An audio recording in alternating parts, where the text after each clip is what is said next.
मतलब उस प्रोग्राम में जो थे कुछ बच्चे या फैकल्टी मेंबर्स यहाँ हैं, उन्होंने कहा बिल्कुल है।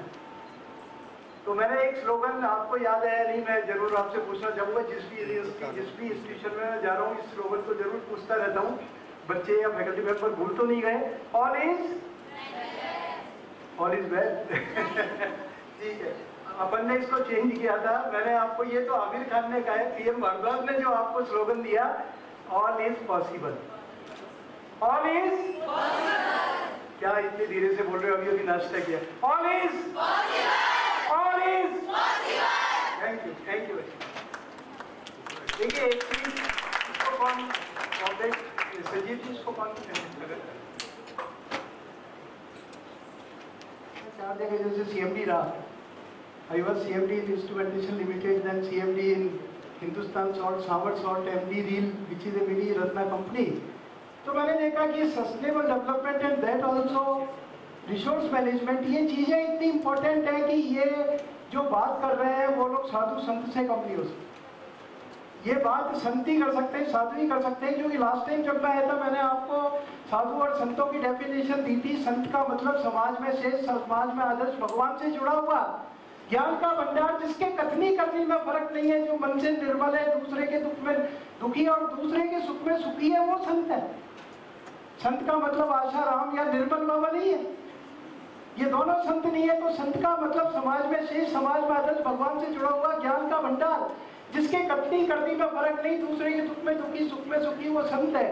तो आप लोग जो बात कर रहे हो, चाहे सस्टेनेबल डेवलपमेंट की, क्योंकि यही जनरेशन नहीं, आने वाली जनरेशन का भी आप ध्यान दे रहे हो। रिसोर्स मैनेजमेंट की आप बात कर रहे हो। भगवान कृष्ण ने उद्धव जी से कहा कि मैं जा रहा हूँ परलोक, अब तुम्हें अकेले रहना है। बोले नहीं, मैं अकेले नहीं रह सकता। बोले क्यों, अकेले क्यों नहीं रह सकते? तुम्हें रहना पड़ेगा।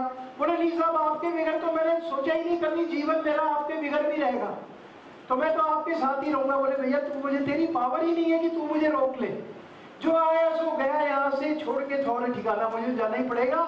यहाँ कोई आदमी परमानेंट इस दुनिया में टिका नहीं है, तो मुझे कैसे रोक रहा है? तू रोक ही नहीं सकता। अब मैं तुझे सभी शास्त्रों का निचोड़ देता हूँ, इस निचोड़ को तू ध्यान रखना, तू आराम से रहेगा, मेरी जरूरत ही महसूस नहीं होगी। उन्होंने कहा नहीं, फिर भी नहीं जाने दूंगा।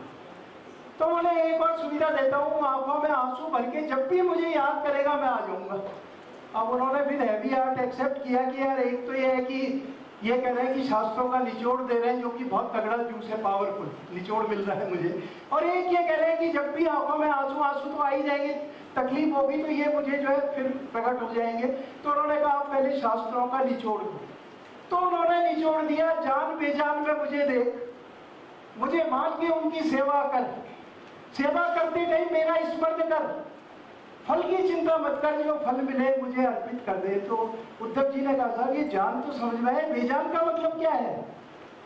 बोले जितने भी रिसोर्स हैं ये अनलिमिटेड नहीं है, ये लिमिटेड है, ये खत्म हो जाएंगे। चाहे वो पेट्रोल हो, चाहे वो लकड़ी हो, चाहे वो कोयला हो, अगर तू इनको मुझे मान के सेवा करेगा, अरबपति आदमी भी है, उसके हाथ से प्रसाद गिर गया वो माथे से लगा के खा लेता है। लेकिन खाने का सामान कितना भी कॉस्टली हो, मैंने बड़े बड़े फंक्शंस में देखा है, नीचे गिर गया कोई उठा के नहीं खाता, जबकि सामग्री तो वही है।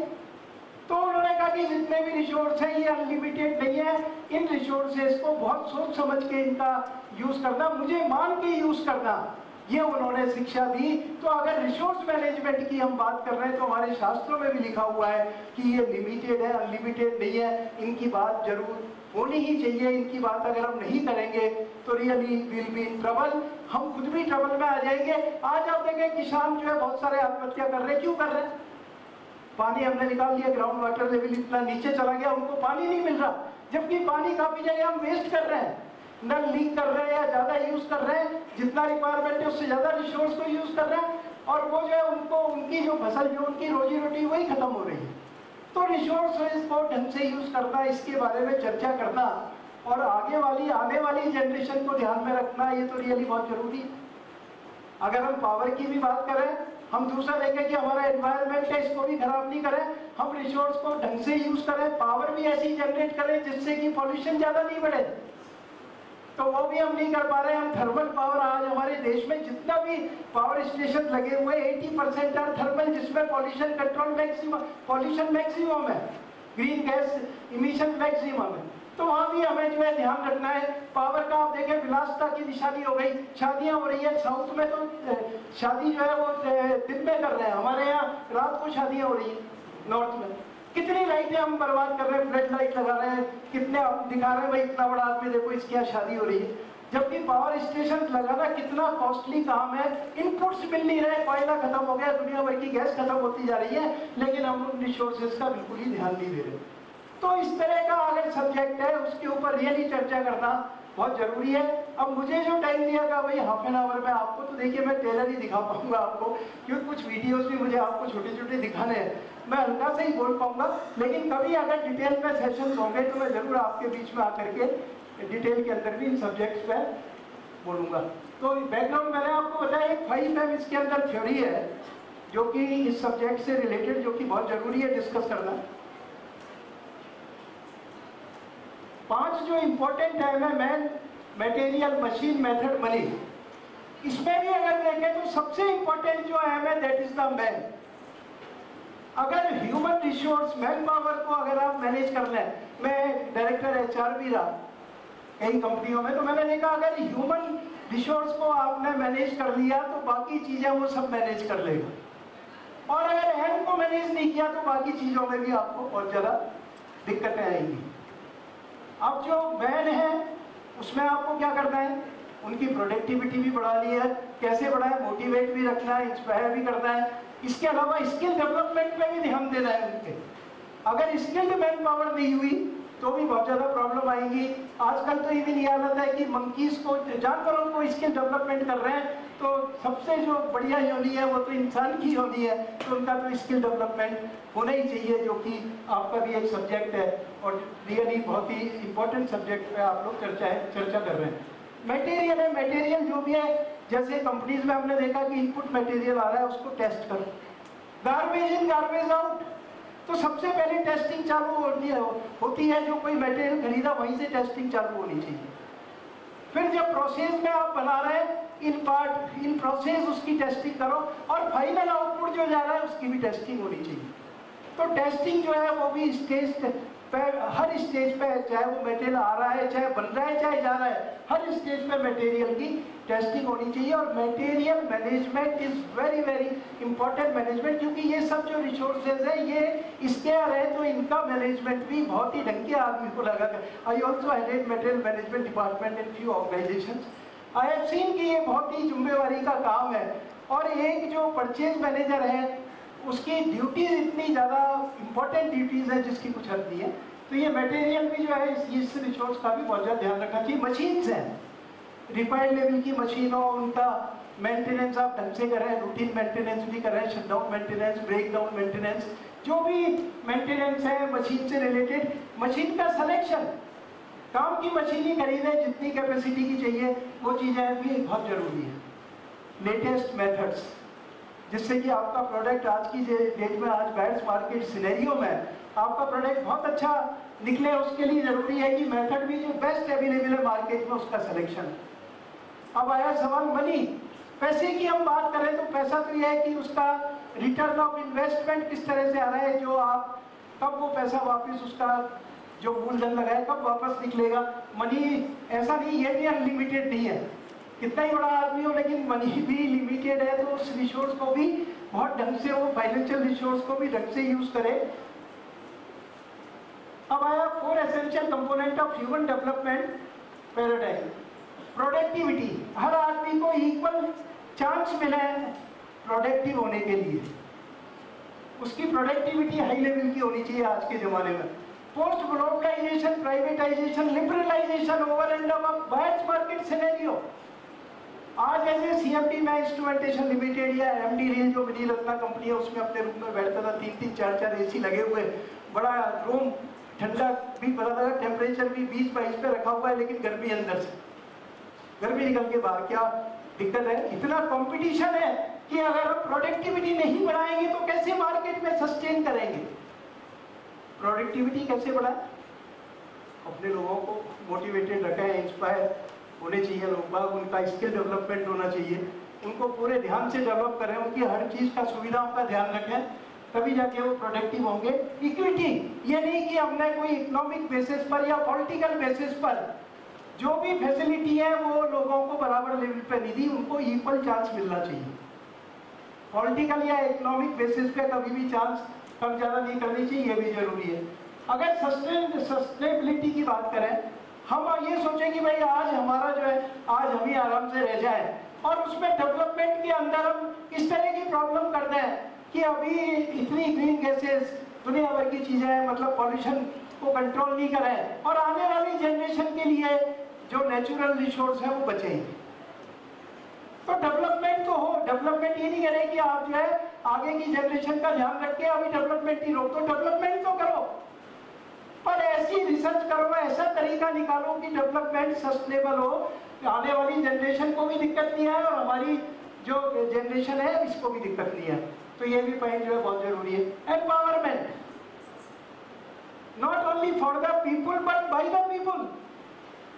जो भी डेवलपमेंट हो रहा है, जिनका आप फ्यूचर शेप कर रहे हैं, जिनका आप बना रहे हैं, भाई भविष्य इनका ऐसा होगा, उनको भी इन्वॉल्व करो। वो जो है एम्पावरमेंट है जो कि जरूरी है डेवलपमेंट के लिए। अब नेचुरल रिसोर्स की बात करें तो light, air, water and environment. आप देखें, इसको अदरवाइज मत लीजिए। संजीव जी से मैं माफी मांग के एक बात बोल रहा हूँ, बहुत जगह मैं पिछले महीने जैसे बता रहा 25, 30, 35 प्रोग्राम हुए, बड़ी बड़ी यूनिवर्सिटीज में गया, बहुत जगह में गया, काफ़ी PSCs में, स्टेट गवर्नमेंट में बहुत जगह मैंने as a motivational Guru lecture दिए।